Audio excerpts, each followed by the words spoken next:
How do you think about product carbon footprints underpinning some form of consumer engagement? I have quite strong opinions in this space in that carbon labeling on products on the whole is a fairly useless exercise. So yeah, I kept my strong opinions down a little bit. You're back on my soapbox, Jess. I am not a fan of carbon labeling on products. I don't think that it is anywhere near enough to shift the dial the way that we need it to do. It's completely lacking in any kind of context most of the time. It's very, very poorly understood. One of the things that I always say when I'm on my soapbox about this stuff is I point to nutrition labeling. We've had mandatory nutrition labeling for 30 years. And yet, if you look at our health statistics when related to diet and, overweight and obesity and so on, they're all going the wrong way. So 30 years of nutrition labeling has made no difference when it comes to people's health. And it's worse now than it was 30 years ago when it was introduced. So let's not kid ourselves that by putting a carbon label on a product, we are going to magically deliver our carbon reduction goals when it comes to the food industry. It's hugely important from an internal business decision making to know where your carbon lies in your business, and product carbon footprints are a really great way to do that. How do we then go and start to say, did you know that if you have a Huel meal, that's probably around 77% less carbon than a conventional lunch? But more to the point, because even then, that's still being a bit negative. It's 77% less, and let's make you feel bad about what it is that you normally eat. So what about if we continue to turn that around and say, if you have a Huel meal for lunch, then we can promise you that you're going to get all of this great nutritional benefit.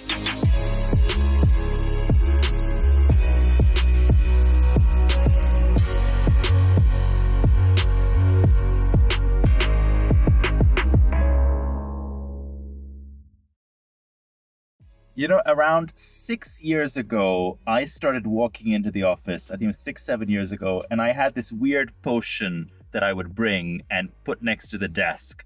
And I would just sort of be slurping it as I went through my workday. And I missed lunch routinely every day, and people around me would look at me and wonder what this thing was that I was slurping. And I tried to tell them that it was like a meal in a shake. And they were like, is it a protein shake? And I'm like, no, it's not a protein shake. It's an actual meal. And of course, for anyone following the episode link, that was Huel. It was the early days, I think, in the UK. So 2016, 2017 of Huel hitting the scene. And it was one of these sort of revolutions in just how you think about your workday and working food and nutrition into your workday, at least for me.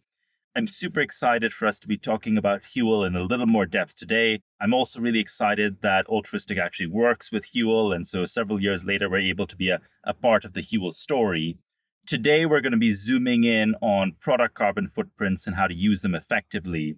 I want to welcome Jess to the show. Jess, thank you for joining us. It's really great to have you on board. Thanks very much for having me. Super excited to have this conversation. I love talking about product carbon footprint. Fantastic, Jess. Well, we're really going to get into that here. This podcast is, as all our listeners know, this is for sustainability professionals. We try and format this to be as useful and as actionable as possible. And our listeners' feedback is that they love when we go really deep into a topic and give them tips and tricks on how to implement that in their own journey on sustainability. So Jess, Huel's been working with Altruistic for nearly a year now. I think actually it's pretty crazy that it's been that already. Well, there's a lot of chats in the beginning to make sure that you guys were exactly what we wanted. And then we worked out that you were. And yeah, no, it's been a while now. We wanted to spotlight how you're using data to minimize environmental impact. But first, I want to maybe just bring Huel a little more to life for our listeners. And so for those that know Huel, it'll be for its nutritional products. But I really want to focus on sustainability and maybe just get a sense from you on why is Huel a sustainability native? Like, why is this topic really core to the brand and really core to how you position in the market and how you think about value? Okay, that's a big question. So first of all, I just want to say I love the fact that you called Huel a potion. I mean, we've been called lots of different things like space food and, meal replacements and protein shakes. I don't think I've ever heard Huel called a potion before, so I'm going to add that to my list. I mean, nutritionally complete food, yes, but potion, that's a new one. Huel is when it comes to sustainability, because I worked in sustainability in food for a really long time. And then Huel came to me and said, look, we'd really like you to come and join us and see what you can do. And I was suddenly really excited. And I was really excited because it brings together that health and sustainability piece in food, which was something that I'd really been looking for. Because there's lots of foods that themselves are produced well, that the companies that are responsible for them have looked at, oh, how are we doing on agriculture and how much energy do we use in our production and all the rest. But the food itself doesn't necessarily give you a health solution, even though it's produced sustainably. And with Huel, what we had the opportunity to do was to not only give people a health solution, because all of the meals are designed to be nutritionally complete, they're designed to have all the right mix of macro and micronutrients and so on, but that we could do that in such a way that was then going to be, well, not perfect, nobody's perfect from a sustainability point of view, but that was going to also be designed to offer the lowest impact from a sustainability perspective. So that's really what we're trying to do. And then they said to me, okay, so this is what we want to do. We want to have the lowest impact food. What do we have to do? How do we have to do that? And that's what we've spent loads of time working on. So super happy to go into all that. But one of the main commitments that we had, and one of the reasons why we were so desperate to start working with Altruistic, was that we said, okay, we know that food has a huge footprint when it comes to greenhouse gas emissions. We know that the food system is responsible for a third. I still can't quite get over that, a third of global greenhouse gas emissions. And yet we're doing so little about it. So what is the ideal meal that would actually allow us to reduce climate change to 1.5 degrees? So what's that footprint, and how can we make sure that every single Huel meal fits underneath a 1.5 degrees designed carbon footprint? And Jess, if I could just deep dive into that a bit, because what you're describing in terms of understanding the footprint of an individual meal and really even an individual stock keeping unit is already a fair way ahead of what most businesses are starting to think about now, which is scope 3, greenhouse gas inventory as a business, etc. And I think the reason that it makes sense for you to be focusing on this is, as you say, it's really core to the brand and the brand ethos and what the brand stands for. I had a very similar conversation with Shauna at Oatly, which is another brand that identifies itself like from the ground up as a sustainability champion. And what we were going into was, because you're thinking of your market share as defined by replacing a more bad alternative, does that just like make the business case easier? Because internally, when you're saying, hey, we need to go deeper into the data, we need to resource up effectively, we need to really understand every product's footprint. If the challenge, let's say from the finance team or another team comes, like, why are we going so far into this? You're able to say, well, actually, look, this is a really core part of how we're planning to grab market share, is this communication strategy, this brand strategy. Is that true? Like, is it easier, do you think, to make the case internally for sustainability because it's so woven into the brand? Does that make a difference in how you make business cases? It does. It doesn't mean we can be lazy, though. We definitely have to make the business case. I think, Huel started as a spreadsheet. It was designed to sort of say, if you were going to, have your perfect meal from a nutritional perspective, what does that look like? What is the right balance of fats to proteins to carbohydrates? What are all of those micronutrients that you need that so many of us these days don't have? How much fiber do you need? And literally it was a formula on a spreadsheet where they said, okay, this is what it could be. And then these are the different ingredients that would go into delivering that split of macros and micros and so on. And then at that point it was, okay, well, how do we make this taste half decent? And I'm not sure when you first had Huel, but the very first iterations of Huel did not taste half decent. We've definitely got... I confess, Jess, I think I was early in that journey, yeah, early which may in have colored why I was referring to it as a potion. The potion, yeah. I mean, it was really bad, right? I mean, it was barely something that you could swallow.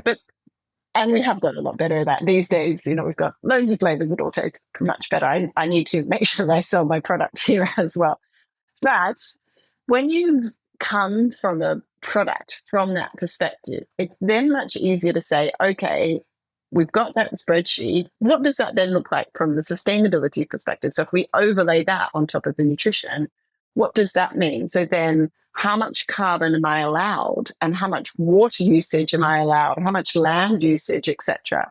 And you can look at the ingredients that you've got, and you can look at what their footprints are for each of those different indicators. And then you can start to work out, does it work? Am I going to meet it that way? So I think we were already attuned to that kind of style of thinking in designing our products.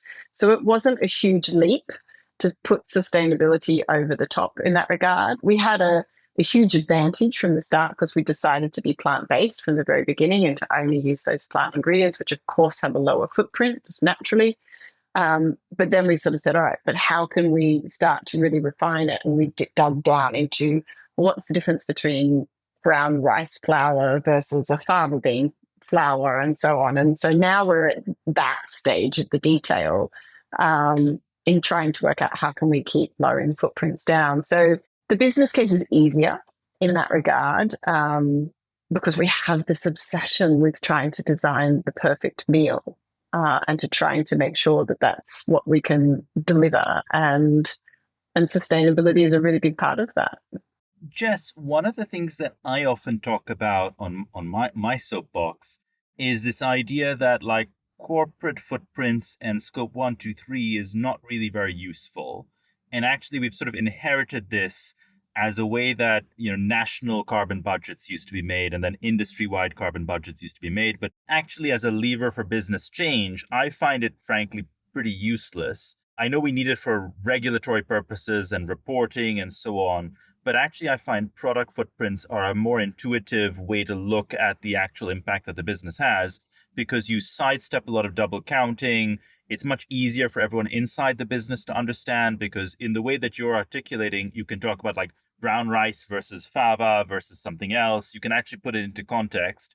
You can have the same conversation with your suppliers as well, and it sort of makes sense rather than talking about all these somewhat arcane inputs into a scope 3 calculation. Would you agree with that? Or would you actually say that you're finding that both like corporate footprints and product footprints just serve very different purposes and actually they shouldn't be conflated? So basically you're asking me if you want me to join you on your soapbox? That is exactly right. That's where you're going. Okay. Exactly right. Well, the good news is I quite like your soapbox from where you're coming at. Yeah, I'm not a massive fan of the kind of corporate reporting scope 1 to 3. It has its uses, of course, because sometimes you just need to be able to zoom out and look at things with the whole picture. And I guess also because ultimately we're all kind of running a kind of checks and balances system within our organization. So we might want to use a bit more carbon over there and a bit less carbon over here. And that's easier to do when you're looking at it at the overall corporate level because you can see your space for maneuver.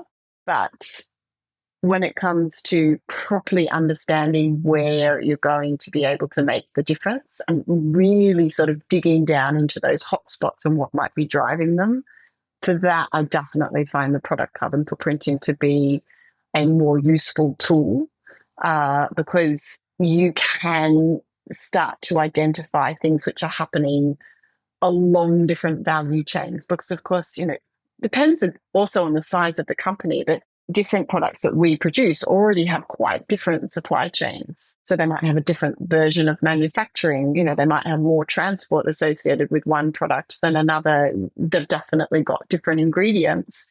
And if you can't see that, if you can't break that down, then it's very hard to know exactly how it is that you're going to proceed and how, what potentially could be small differences multiplied up are going to make really big differences overall. So, yeah, they both have a value. I guess I'm maybe 1 foot on and 1 foot off your soapbox in that regard. But I've definitely found the product level to be more informative for what I'm trying to achieve on a day-to-day basis. And if I go to the operations team and I want to talk to them about something, then for that purpose, definitely more useful.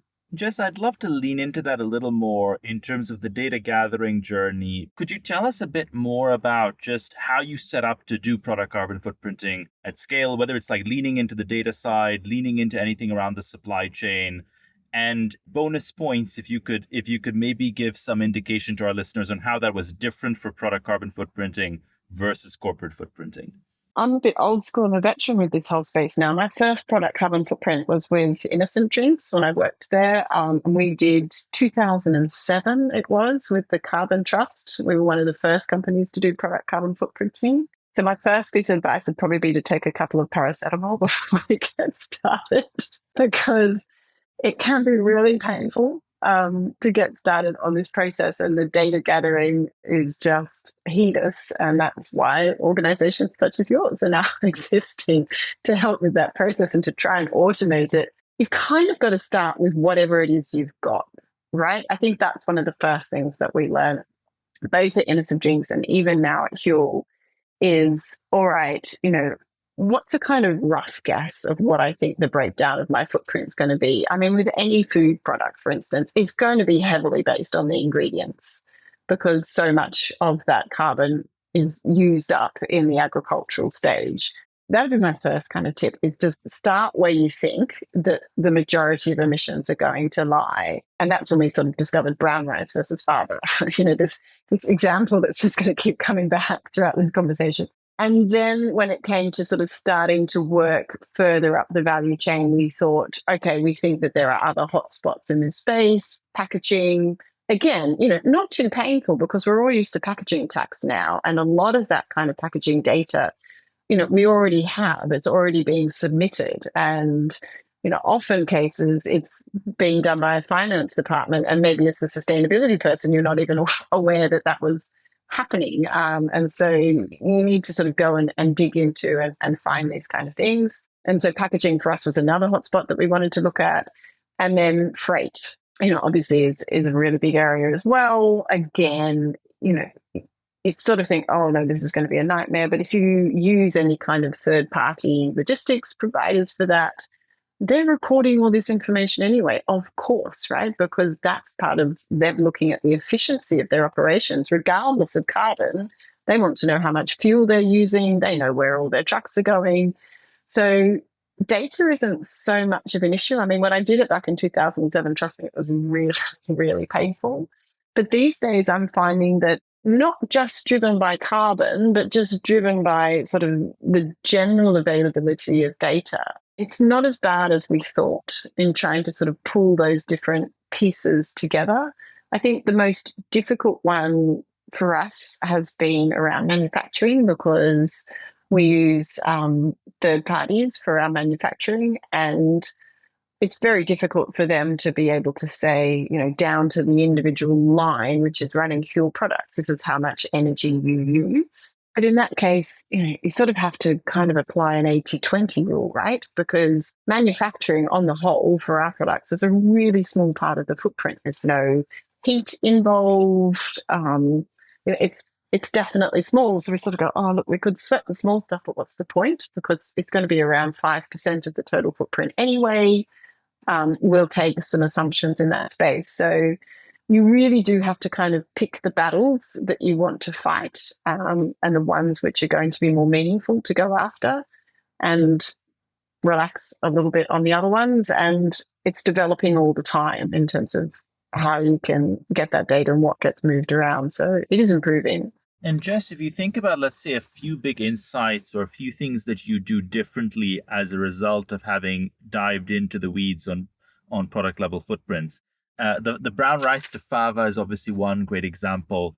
Are there a few other learnings kind of coming out of that process that have changed what you do?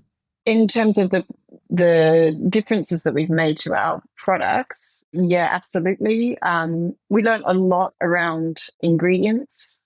One of my favorite things, I talk about this all the time because I was just so stunned, was to learn about some of the inefficiencies in food. So with some of our savory products, we use a tomato powder. And I had no idea, but apparently it takes 1 kilogram of fresh tomatoes to make 50 grams of tomato powder. And you sort of sit there and go, that's ridiculous, right? And maybe you use a teaspoon of that tomato powder in your product. I mean, you just sort of sit there and think, at some point the food industry went a little bit crazy in order to be producing these kind of products. And there's lots of those Just to jump in, I did the same thing as an exercise for roses. So I used to have a rose farm, basically, and a rose essential oil extraction business. And I calculated it took about 80 roses to get 3 drops, basically, of rose oil to go into a little perfume. And it's just insane when you start to think of what volumes you take to boil something down to a tiny component. Yeah, just to get that really strong essence or flavor. And so, I mean, I don't know, that's a whole other conversation, right? Is that the right thing to do or the wrong thing to do? But there's definitely some really crazy stuff out there with what goes on. So we learned about the crazy stuff, which has been interesting. And it does force you to have that conversation, which is to say, how important is tomato powder in our products? Is that something that we should be using, or is there something else that we can use in that space? So we've had lots of those kind of conversations. I mean, there's also been ones where we can sort of wag the tail of the dog. We discovered that the data that was available, secondary data for things like flavors, was really poor. And that, by working with some of our suppliers and so on, we've been able to, really get more primary sources of data, get much more accurate ideas. And, we've seen our emissions factor for flavorings drop from 57 kilograms per kilogram down to 3.5. And that was not because we've made changes to improve it. That was just because we got better data. So you need to be able to identify those as well, because otherwise you could spend forever trying to reduce the flavorings in your product, but that's actually not the real footprint. So we've changed some ingredients. We've swapped some out for some other ones. We decided whether or not to continue using some ingredients because of the crazy, tomato powders and rose oils and so on. We've definitely dug into data a lot more. And we've been using it to pull it into our financial decision making as well around, whether or not to proceed with some projects. So, for example, we were looking at moving a logistics center from one side of the United States to the other side of the United States. And there were obviously going to be efficiencies and cost reductions and so on associated with doing this from just general running cost perspectives. But there was, quite a lot of resource time required to do this, and there would be some upfront costs and so on. We decided to then factor in, okay, well, what's the carbon gain that we're going to get from doing this? And how can we factor that into that business case about how we do things? And when we did, it pushed it over the edge. It got it through because it was going to save, reduce our emissions by so much that it then meant that the business said, yes, let's go ahead and put the resource and the time behind it to do it. Jess, can I jump in? Because I think that's a fantastic example. And so if I just restate it for our listeners, right? Like when you actually look at the business case for moving the logistics facility from one location to another, there's a cost profile of doing that and maybe a revenue profile. And then when you add in the carbon savings that tilts it over the edge, were those savings quantitative in that you worked out some form of carbon price logic to equate it to cash? Or was it qualitative in that you said there's this additional saving and it's a conceptual saving, but it's not necessarily blended into the cash numbers? No, we did it quantitatively. We turned it into a carbon price and then we put it into the business. It was a no-brainer once it got to that perspective. And and that's the beauty of this kind of thing. You see, once you can attach that financial value to it, you can really work out whether or not things make sense. And I've got another example. I think you might like this one. A lot of our products come in a multi-serve pouch. And, one of the things that we really value and our customers really value about our products is that they have a long shelf life. So you don't, have to use them up within a week or waste a lot, like your bagged lettuce kind of thing. So our products typically have a 12-month shelf life, which means that from what we understand, the food waste on our products is really, really low, which is great because it's ridiculous to throw out food. Part of the way that we achieve this is by using a pouch that has a mix of plastic and metal in its construction. But that means that the pouch is not recyclable because it's too difficult to separate out the materials. So we've talked for a long time about, should we have a recyclable pouch? And obviously people like to be able to recycle. That's something that makes them feel positive about what they're doing from an environmental perspective and so on. It was a bit of a negative brand thing for us not to be recyclable. But having undertaken the exercise to know what the product carbon footprint was, we realized that the pouch was 0.03% of the total product footprint for a start. And if we made it recyclable, it was going to reduce it by some ridiculously small amount, So in terms of total carbon footprint, it was going to make zero difference. And then we turned, okay, so what's the carbon cost of decarbonisation in there? And it was something along the lines of $400 per tonne that it was going to cost the business to do that. Whereas if we went down the logistics route and we looked at changing the freight arrangements, there was no decarbonisation because there was actually a negative cost. It was going to be a saving to the business. So that kind of thing I think is really useful because it can be really hard to fight against things like those consumer pressures and pushes to say, oh, well, you have to be recyclable. That's what's most important. Well, not really. We've come across a few interesting nuggets like that. I mean, two others that I've come across. One is reusable cups and reusable stuff at restaurants, where actually, if you look at that versus the actual food that the restaurant or food service is selling and making reductions there, it's a massive difference where the weight is on the actual reductions in the food and the optimization in the supply chain. Another example we've looked at recently on this show is methane inhibitors for cows. Very different part of the process, but there's a lot of talk around that, which is, can you feed the cow something that reduces the methane emissions from the cow? And I think that actual price I've gotten from the beef companies is this works out at about $160 per ton. When we did the back of the math, we got to like $500 to $1,000 per ton. Versus if you look at a lot of yield optimization things you could be doing, I reckon you're probably at a small fraction of that when you start actually picking apart where you can get real reductions in yield. So yeah, totally buy your logic. Maybe if we actually start talking a little bit about how you have supply chain conversations, because I imagine that you very quickly get into the territory of having a conversation with your supplier, using some of the data that you're getting from your business to drive that dialogue. The tomato powder example that you shared is a great one. I imagine there's a conversation with the supplier coming out of that. I've spoken actually with a pea protein supplier that I think is also in your value chain. And one of the interesting nuggets that we get from them is that they find two types of brands as their customers. One is usually smaller mission-driven brands that really want to jump into the weeds on what the data looks like. And the other is a lot of larger players that actually just still focus on quality and price. Could you take us into the tent maybe a little on what kind of supplier conversations you're having using this sort of data as a basis? Yeah, I might disappoint you a little. We're having some supplier conversations, but of course, Huel is not the biggest of companies. So how much we can influence is somewhat limited, getting better, depending on which products we're talking about. But we're definitely having some. And we, of course, again, they're going to focus on ingredients because that's the highest sort of impact area for most of our products. We're starting to talk about different kinds of production methods with our suppliers. So a really interesting one is stevia, which we use as a sweetener. It's very popular because it's not artificial. It's a natural sweetener without calories associated with sugar and so on. But it's not the most efficient ingredient. So we come back to the tomato powder example.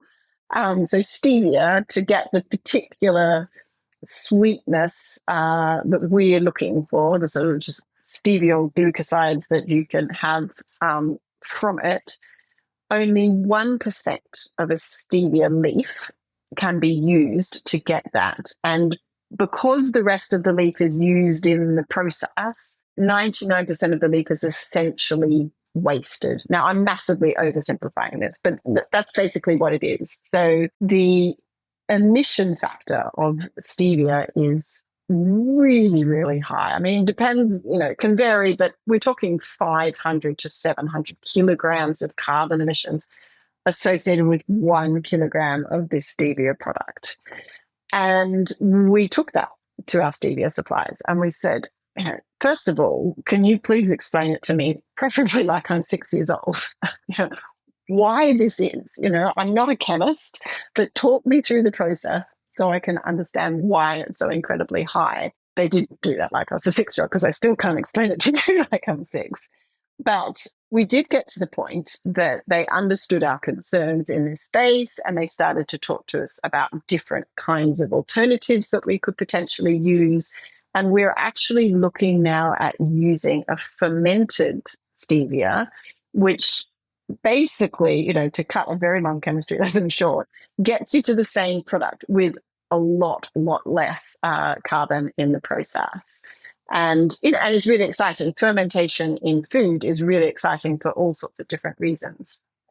And so we were able to have that conversation because of what we've identified in the carbon figures. And now, that's one example, which is, changing that production process. We've got other examples where we're now running trials with farmers who grow oats in Canada and in the UK.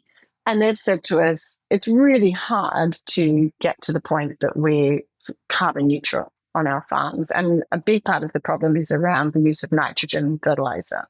So what we're doing now is we're actually funding a small live field trial with both sets of suppliers where they're now going to plant clover alongside the oat crop. And that's because clover takes nitrogen out of the air and puts it into the soil.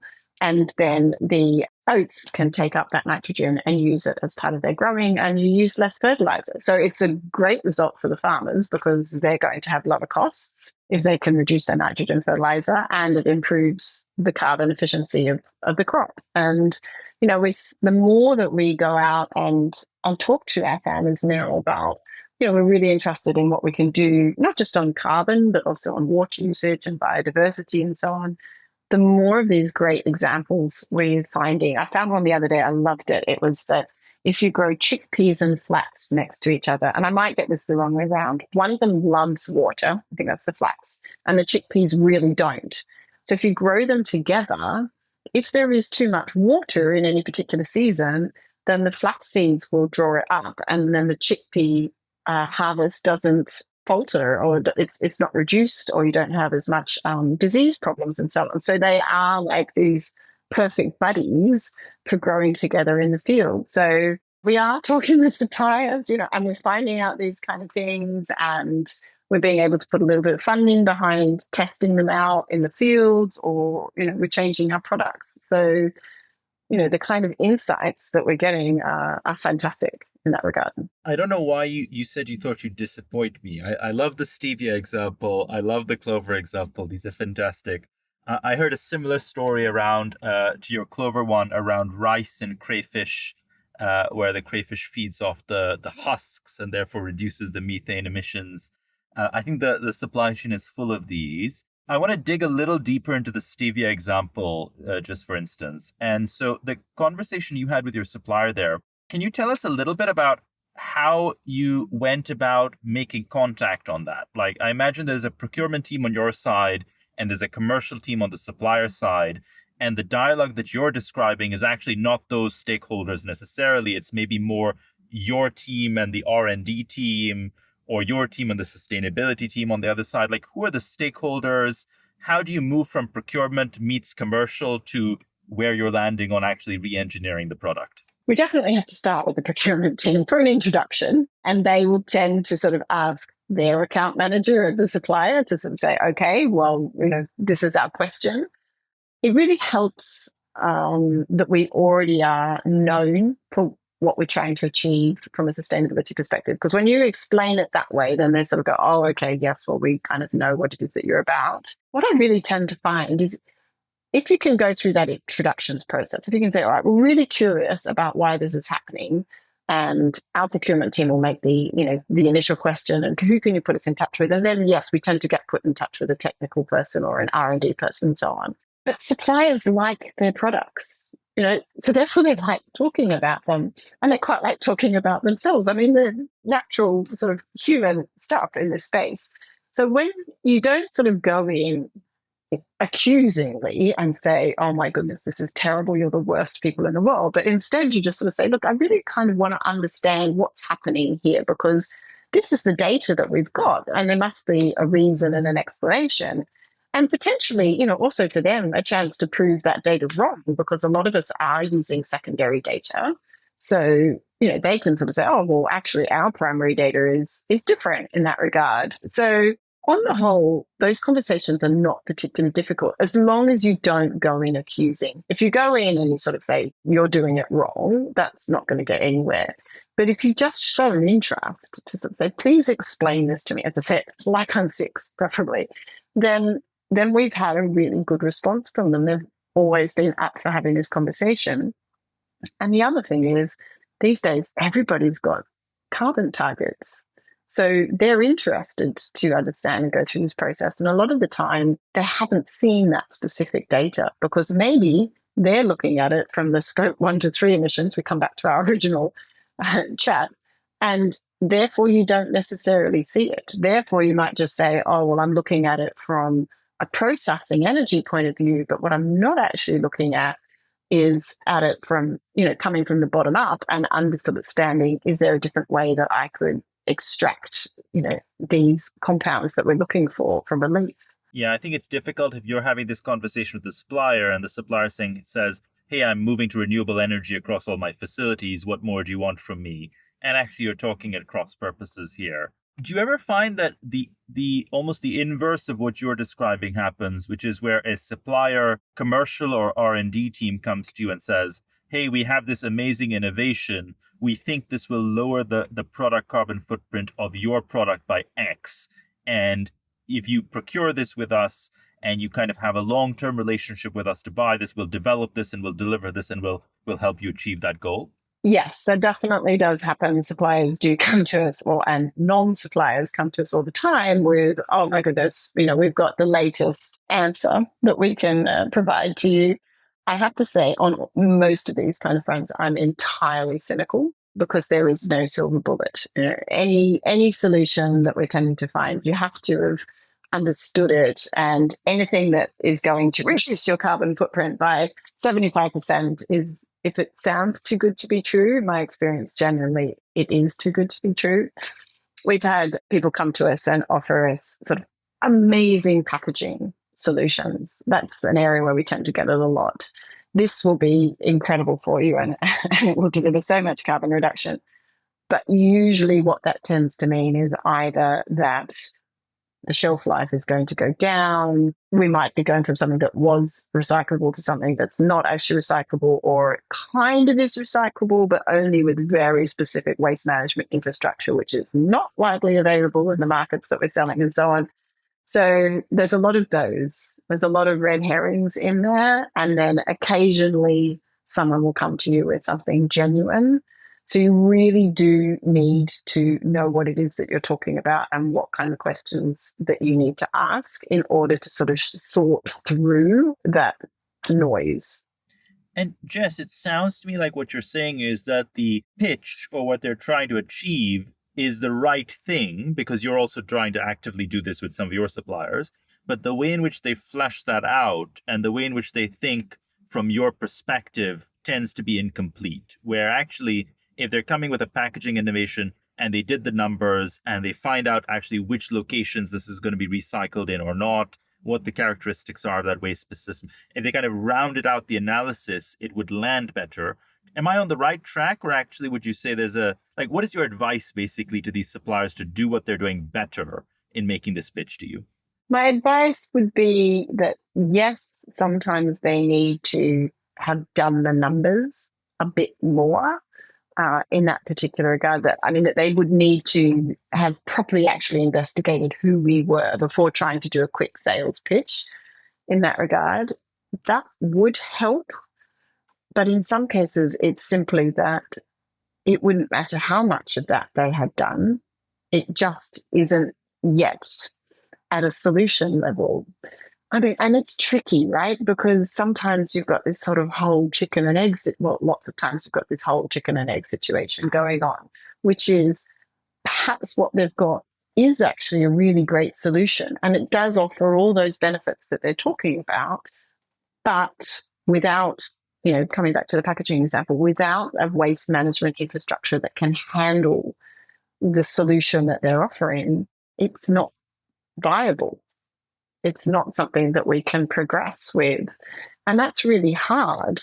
We've looked at this incredible plastic sort of film that was dissolvable. I mean, I know there's lots of those, and it was made out of plant-based plastic. So there was no petrochemical content at all in there, but it got really brittle quite quickly. And so, in that case, what they should have understood was Huel is a long shelf life product.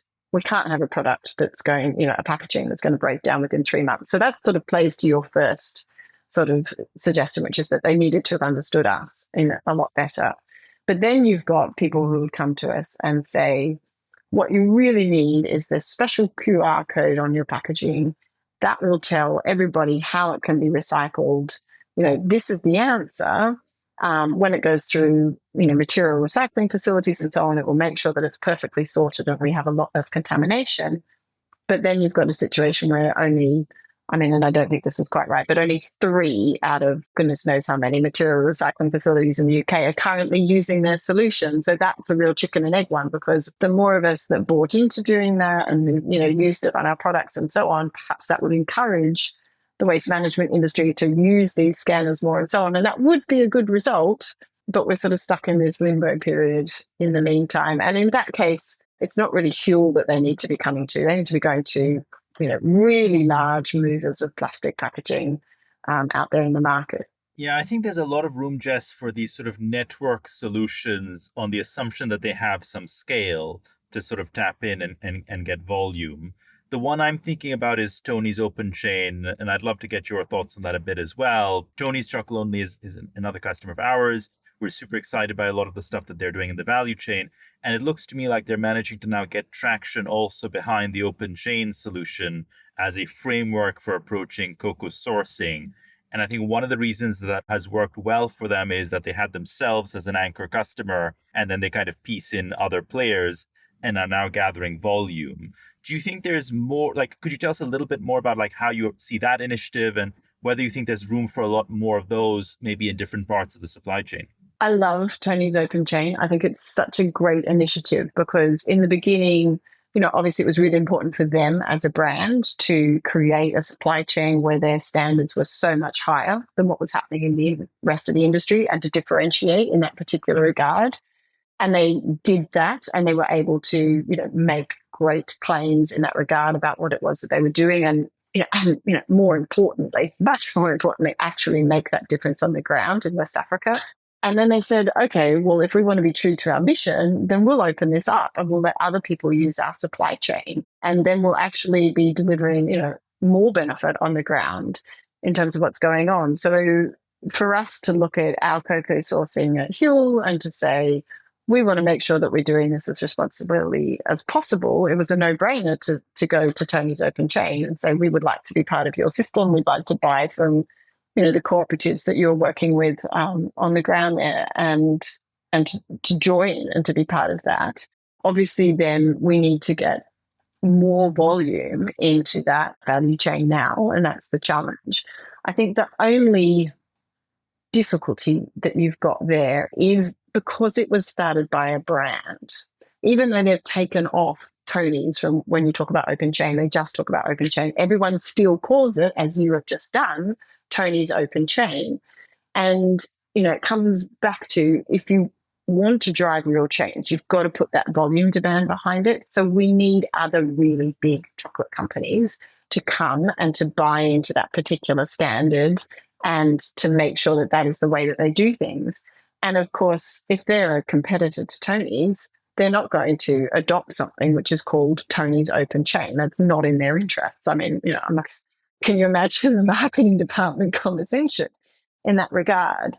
So I think those kind of initiatives are really good, really valuable. We need to have them. But I think at some point we also need to know when to let them go as a brand and let them live on their own as their own entity going forward, and to sort of let it become common ownership, I guess, in that regard. We had a project that we did a long time ago with Innocent around strawberry growing in Spain, because the strawberry growing region in Spain, it's the biggest growing region in the whole of Europe. It provides a huge amount of Europe's strawberries, right? And it uses masses and masses of water, and it all gets taken from an aquifer which sits underneath a wetlands, which is UNESCO listed. 6 million migratory birds every year and so on. And it had dropped to 50% of its levels. And we sort of said, okay, well, what is it that we can do? We were tiny. We were buying less than 1% of all the strawberries from the region. But we ran a project with the farmers out there that would work with us.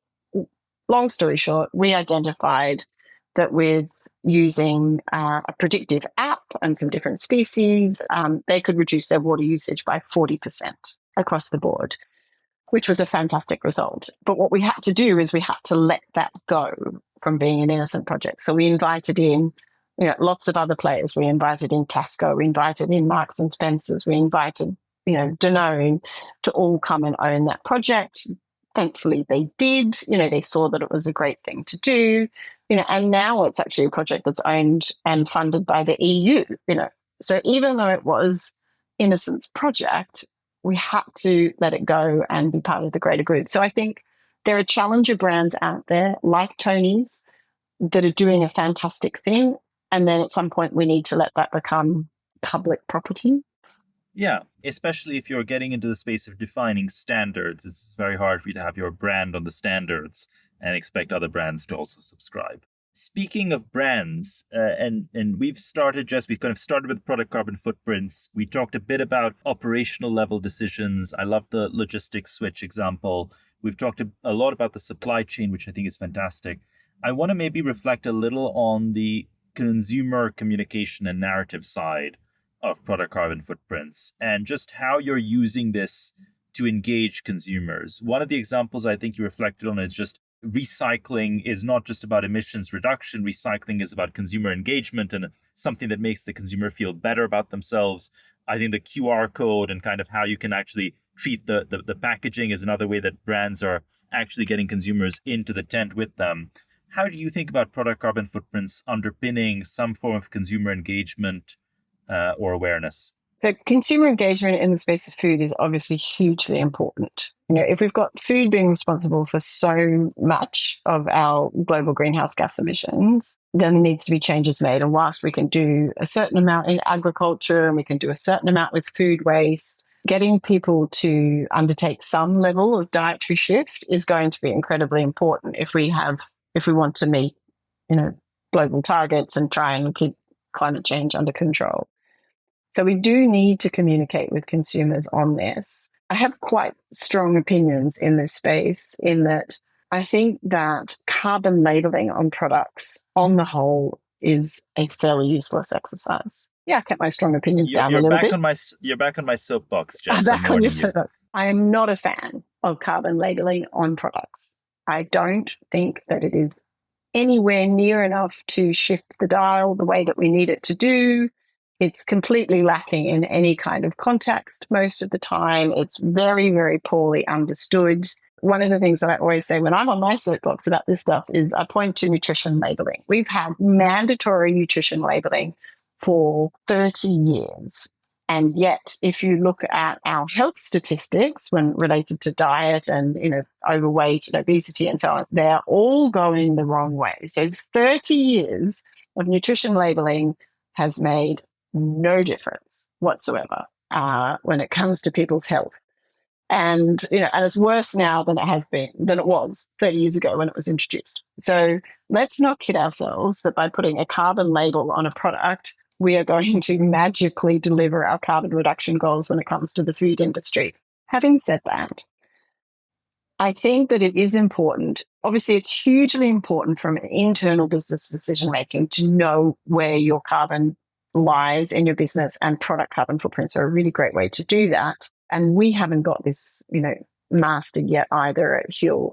You need to find a way to then engage with your consumers about the carbon footprint of food and what it is that, hopefully you can offer in this particular space. So our commitment on a product level is that every meal should fit within a carbon footprint aligned with 1.5 degrees or limiting global warming to 1.5 degrees. So we know how we measure up. And last year, 85% of all the Huel products sold fit within that 1.5 degree footprint limit.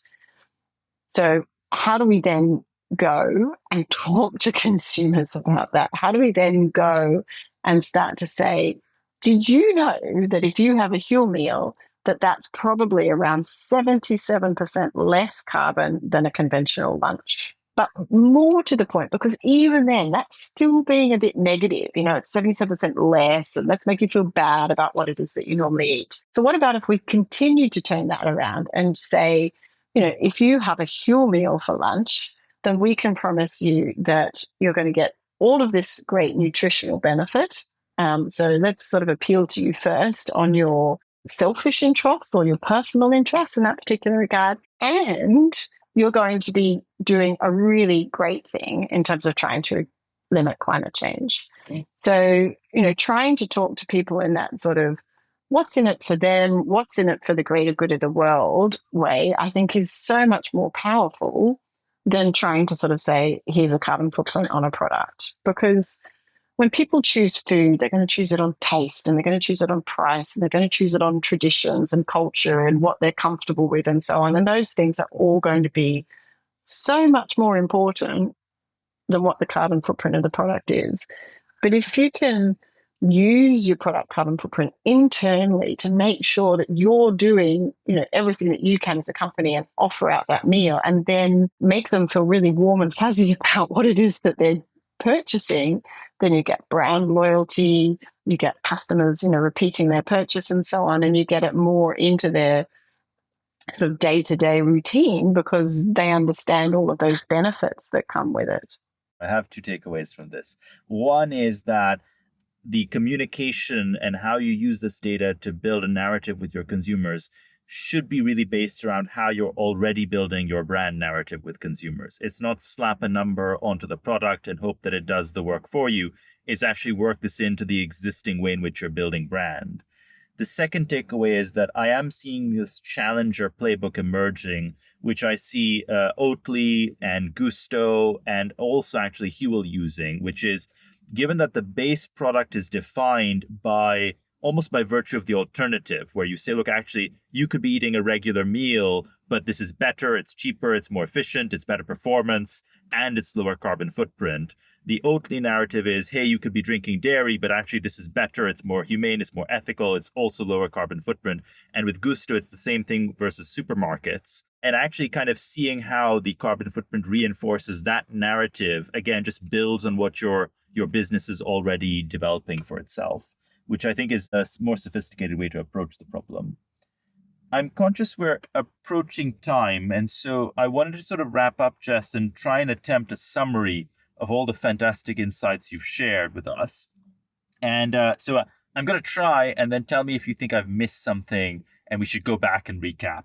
But I think where we started was saying, look, if you're going to be using product carbon footprints as a tool for driving change, let's start with common sense. Let's start with what we already know about the business. Let's start with the data that we already have. Let's be 80-20. Let's put that together and start to identify the hot spots, maybe at an ingredient or an activity level that we want to lean in on. Within each of those, we might identify then a few things that we really want to lean on as levers for change. I love the stevia example, for instance. Where those are going into supply chain interventions, we're going to find ourselves very quickly in an R&D level conversation, but it might start with the existing commercial procurement sort of relationship and then move into R&D. It's helpful if you start to think about carbon in terms of dollars. And I noticed that in multiple references, you sort of implied this very robust thinking around just how you start to set a carbon price within the business. I loved the logistics example that you talked about, and how actually it's the carbon cost of option A versus option B that I eventually tilted the business case. As we're talking about supply chain interventions, there will be some things that go beyond the ability of an individual brand to really drive change. I mean, at Innocent, with the strawberries example, you are a really small part of the purchasing. In oats, you're a really small part of the purchasing. In cocoa, you're a really small part of the purchasing. It is helpful to have some network effect in play there that other brands can sign on to. For that to work, you also need an individual brand to remove itself from the branding of the intervention, as we're seeing with Tony's Open Chain. And then we sort of round it out with thinking about how do you actually package all of this great stuff in a narrative that makes sense for consumers and therefore makes sense for the business economically. And I think where we said is actually the more that you build that on top of the foundation stones of your brand and work that into the existing brand narrative, the better. Do you think, Jess, I've summarized the main point, the meat of our discussion? Is there anything else you'd add on to that? There's probably two things that I would want to add on to that. One would be to say the beauty of sort of all of this knowledge is that you stop being consumer led. You're science led in this process, and then you're going to make much better decisions as opposed to sort of responding and reacting to what the latest trends are in the consumer world in this space.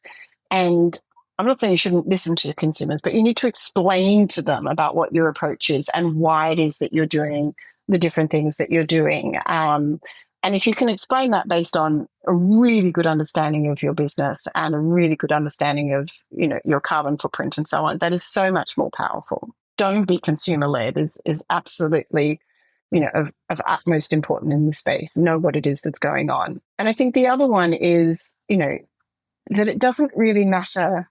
Kind of we've talked about how you're having these discussions internally and how we can use the data internally to influence decisions. We've talked about how you can use it externally to talk with your suppliers and all the rest. And for a very long time, I've sort of thought, what is it that you do? What's your job? And you sort of struggle with, am I a sustainability manager or am I a strategist? And really, what I describe myself as is one is clean, which is to say that I'm a sustainability agitator. I want to just be there and consistently and, constantly agitate for change in this space. And with knowledge behind me, I can do a much better job in terms of what goes on, because it's amazing what you can achieve by just, being that annoying little finger that's poking in the side of everybody, internally and externally.